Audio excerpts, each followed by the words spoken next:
Transformer. तो transformer क्या use आता है? It is use to increase the alternating voltage to hire alternating voltage या वाइस वर्सा, मतलब हायर होगी तो लो भी कर सकते हैं। अब यही देखेंगे हम कि कैसे हाई होती है, अल्टरनेटिंग वोल्टेज कैसे हाई करते हैं और कैसे उसको लो भी कर सकते हैं। तो ये जो होता है ये कैसे होता है, इसका एपरेटस कैसे होता है? This is transformer. ट्रांसफॉर्मर कैसे बनता है? ये कोर मटेरियल है सॉफ्ट आयरन का। This is core material of soft iron. Soft iron का core material, this is core material of soft iron.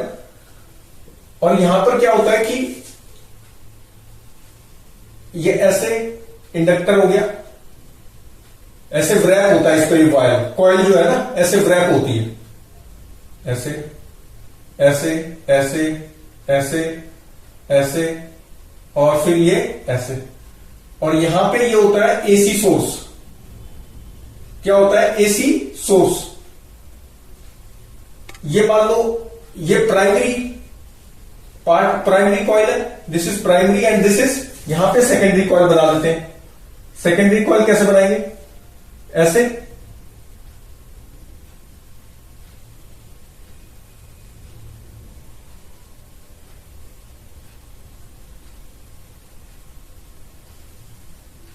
यहां पे रेजिस्टर आर कोई भी लगा हुआ है, ये करंट जाएगा इसमें, प्राइमरी आईपी से शो करेंगे और यहां पर हमें मिल जाएगा induce current secondary. This is primary coil, this is secondary coil. Secondary coil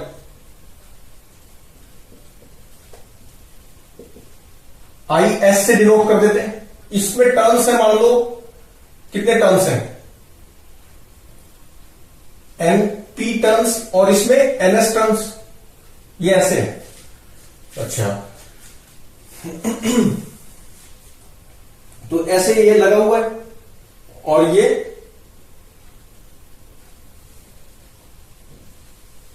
ऐसे है। अब यहां पे डीसी करंट क्यों नहीं लिया? बिकॉज अगर डीसी करंट लेंगे तो कुछ टाइम के बाद तो इसमें क्या हो जाएगा, ये शॉर्ट सर्किट हो जाएगा इंडक्टर, क्योंकि थोड़े से टाइम के बाद डीसी करंट में पोटेंशियल डिफरेंस जीरो हो जाता है। शॉर्ट सर्किट हम पहले पढ़ चुके हैं, तो फिर पोटेंशियल डिफरेंस आएगा ही नहीं, तो कुछ इसमें मैग्नेटिक फ्लक्स आएगा ही नहीं। मैग्नेटिक फ्लक्स कैसे होगा? मैग्नेटिक इसमें जो है शॉर्ट सर्किट हो गया अगर, तो इंड्यूस्ड ईएमएफ इसमें आ ही नहीं सकता, क्योंकि rate of change of flux होता है ना, और फ्लक्स चेंज नहीं हो रहा क्योंकि मैग्नेटिक फील्ड अब वही होगी। अच्छा, तो डीसी सोर्स नहीं ले सकते, एसी सोर्स लेना पड़ेगा। तो ये एक पहली एडवांटेज है एसी की और डीसी। और दूसरी एडवांटेज हम एसी सर्किट्स पढ़ेंगे तब समझेंगे सेकंड एडवांटेज क्या है। अच्छा, अब इसमें जो है करंट आईपी जा रहा है। अब इसमें मैग्नेटिक फ्लक्स जो होगा, magnetic flux through one loop is directly proportional to क्या होगा? बी के जो मैग्नेटिक फील्ड है, इसमें जो मैग्नेटिक फील्ड आएगी, और मैग्नेटिक फील्ड किसके प्रोपोर्शनल है? एनपीआई। मैग्नेटिक फ्लक्स किसके प्रोपोर्शनल है? जितने सारे टर्न्स होंगे एनपी और आईपी के। अच्छा, और डायरेक्टली प्रोपोर्शनल टू हम ये पहले कर चुके हैं ना, एरिया ऑफ दिस वो ए है, तो 5 थ्रू 1 लूप किसके प्रोपोर्शनल हो गया? प्राइमरी की बात कर रहा हूं। This is proportional to NP A I IP, ये हो गया प्रोपोर्शनल। अच्छा, डायरेक्टली प्रोपोर्शनल इसके हो गया।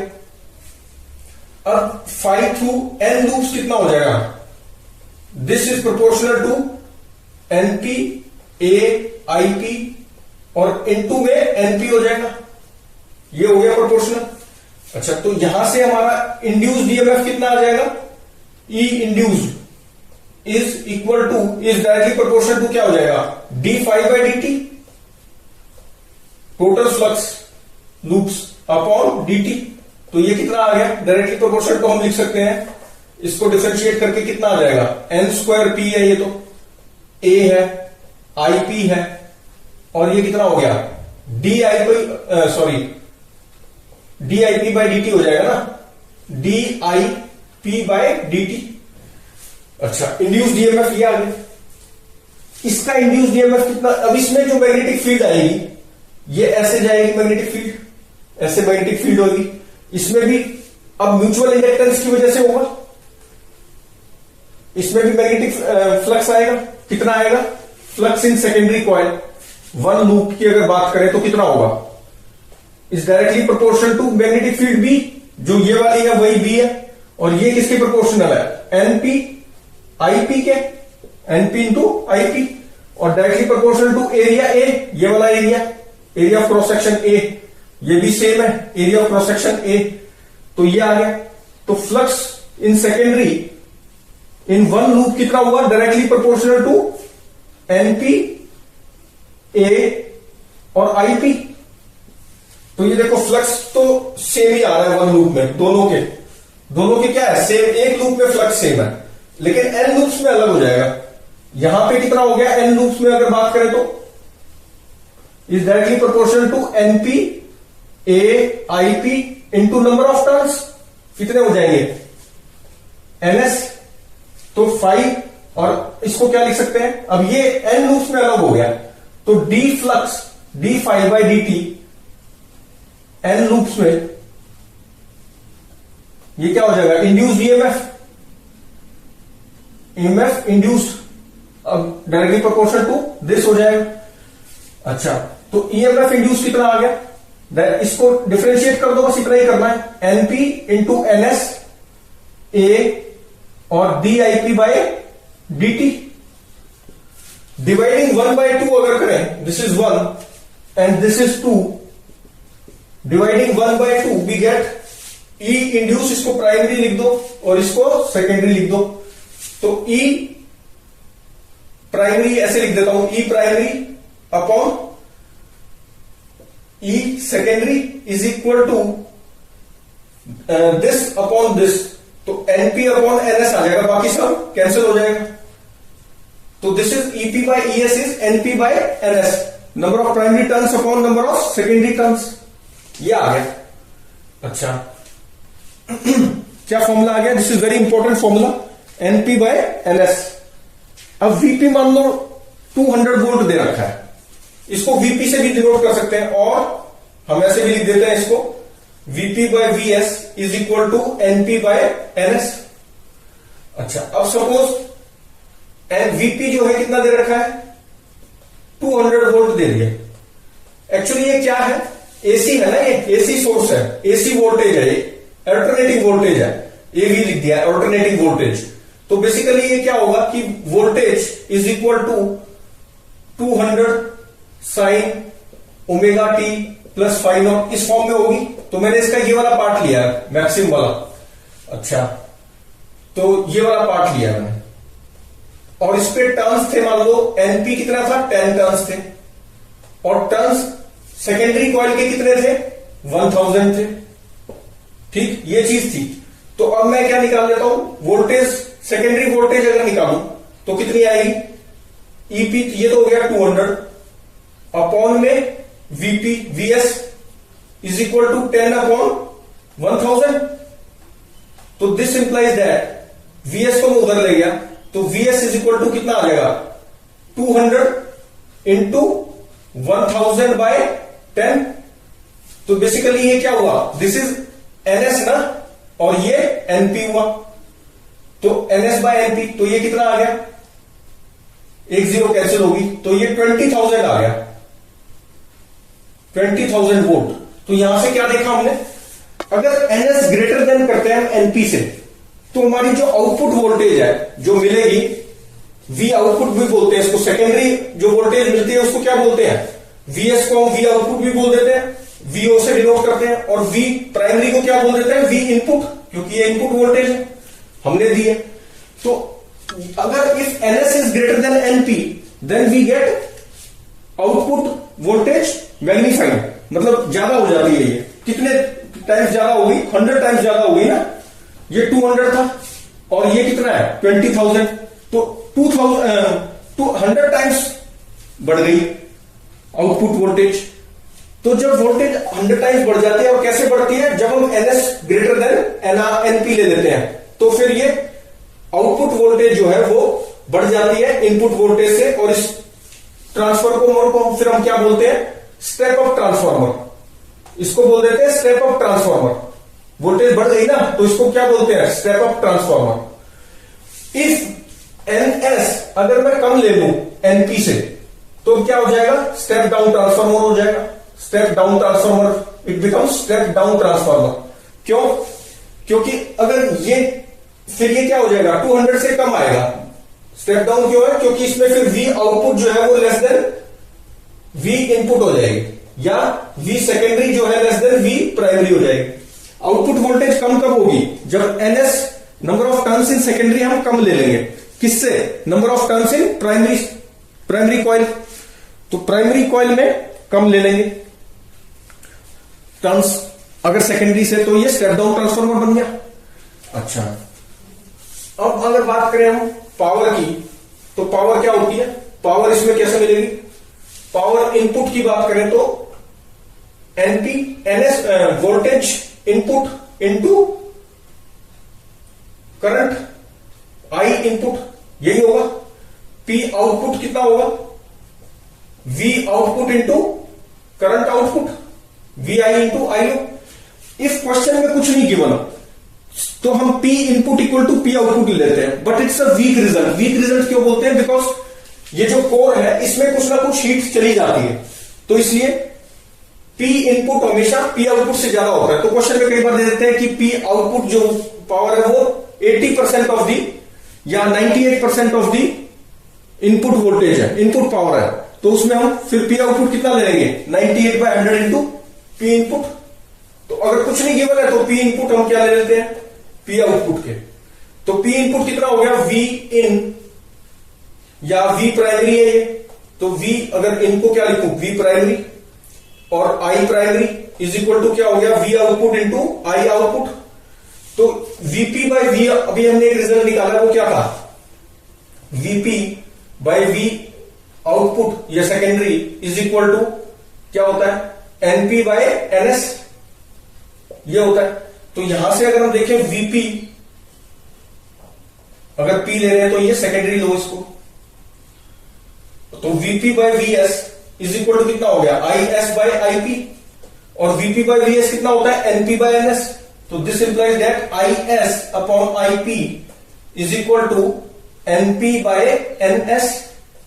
अब हमारे जो टर्न्स लिए थे, अगर हम ले NP को वही अपना 10 टर्न्स लेता हूं मैं, और NS को क्या लेता हूं, 1000 टर्न्स, तो ये क्या हो जाएगा, सेकेंडरी करंट कितना आ जाएगा, IP मान लो कितना है, प्राइमरी करंट कितना लोगे, प्राइमरी करंट की कुछ वैल्यू ले लो। प्राइमरी करंट अगर मान लो मैं 10 एम्पियर ले लेता हूं, प्राइमरी करंट कितना ले लिया मैंने, IP इज 10 एम्पियर। और ये कौन से वाला है, जो करंट हमारा एसी करंट किस फॉर्म में लिखते हैं हम, I0 साइन ओमेगा टी, ऐसे लिखते हैं। तो ये I0 जो है ये है, मैंने ले लिया ऐसे 10 एम्पियर। तो प्राइमरी करंट कितना हो गया, 10 एम्पियर। यहां पे I सेकेंडरी यहां से निकाले तो NP जो है वो 10 है, NS 1000 है, मतलब स्टेप अप ट्रांसफार्मर वाला केस है। NS ज्यादा है ना NP से, तो स्टेप अप ट्रांसफार्मर वाला केस ले लिया मैंने। स्टेप अप ट्रांसफार्मर में मैं IS निकालना चाह रहा हूं, तो कितना आ जाएगा, IS यहां पर मेरा कितना आ गया, इज इक्वल टू NP, ये 10 है, और NS कितना है 1000, और IP कितना हो गया, 10 एम्पियर ले रखा है मैंने, तो ये कितना हो गया 0.1 एम्पियर। तो स्टेप अप ट्रांसफार्मर जब मैंने केस लिया, तो उसमें जो मुझे आउटपुट करंट मिला, करंट आउटपुट या सेकेंडरी कॉइल में जो करंट मिला वही तो आउटपुट करंट है, तो वो कितना मिला 0.1 ampere. This output current is less than, ये किससे लेस है, इनपुट से। तो जो स्टेप अप ट्रांसफार्मर था, क्योंकि वोल्टेज वो बढ़ा रहा था, वो करंट को एक्चुअली कम कर रहा है, तो it is step down for current. But जो नेमिंग करते हैं स्टेप अप और स्टेप डाउन ट्रांसफार्मर की, वो किसके अकॉर्डिंग करते हैं, वोल्टेज के। वोल्टेज बढ़ाएगा तो स्टेप अप ट्रांसफार्मर है, वोल्टेज कम करेगा तो स्टेप डाउन ट्रांसफार्मर है। करंट के हिसाब से नहीं करते, but step up transformer current के लिए क्या हो जाता है, step down, and step down transformer क्या हो जाएगा करंट के लिए, स्टेप अप। अच्छा, तो यहां पे ये कम हो गया। अच्छा, स्टेप डाउन अब देख सकते हैं हम आईएस अगर मैं लेता, यहां तो स्टेप अप ट्रांसफॉर्मर ले लिया मैंने क्योंकि एनएस क्या है, एनपी से ज्यादा है।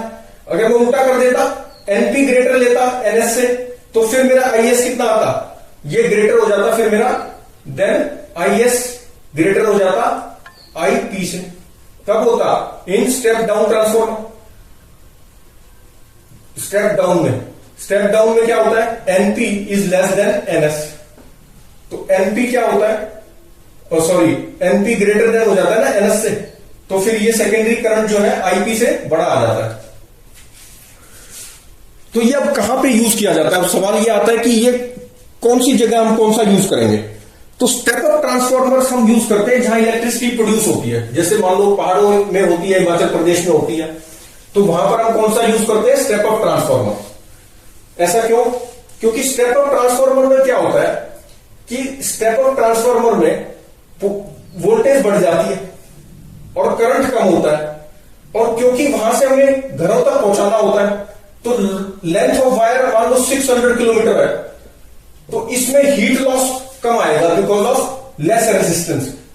अब इसमें हीट लॉस कितना हो जाएगा, अगर इस वायर से पहुंचाए हम, यहां पर हिमाचल प्रदेश में बनी कौन सा ट्रांसफार्मर यूज करके, स्टेप अप ट्रांसफार्मर यूज करके, और इसको वायर के थ्रू पहुंचा रहे हैं 600 किलोमीटर मान लो इसकी लेंथ ऑफ वायर है, तो हीट कितनी जनरेट होगी इस वायर में, आई स्क्वायर इंटू रेसिस्टेंस, आई स्क्वायर और रेसिस्टेंस कितनी हो जाएगी, या पावर कितनी जाएगी, टी टाइम कर देंगे वो, तो पावर ही देख लो, पावर कितनी इसमें वेस्ट होगी, तो आई स्क्वायर आर होता है ना, तो आई स्क्वायर इंटू रेसिस्टेंस कितना हो गया, rho L by A.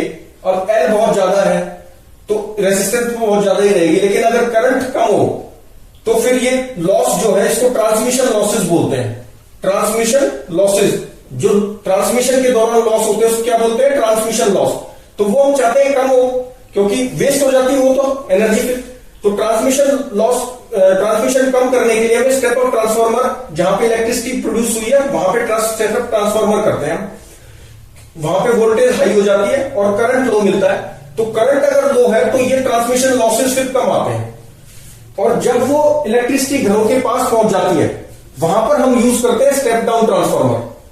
Step down ये क्या करेगा, ये हाई वोल्टेज थी यहां तो 20,000 जैसे हमने बना ली थी 200 वोल्ट से, तो 20,000 की फिर यहां पर हम कन्वर्ट बैक कर देते हैं इसको 220 वोल्ट में, 220 वोल्ट में कन्वर्ट कर दिया, और करंट जो है वो फिर बढ़ जाता है, करंट यहां बढ़ जाएगा, क्योंकि स्टेप डाउन ट्रांसफार्मर क्या करता है, करंट बढ़ा देता है, वोल्टेज कम करता है, तभी तो स्टेप डाउन है, वोल्टेज के अकॉर्डिंग नेमिंग है ना।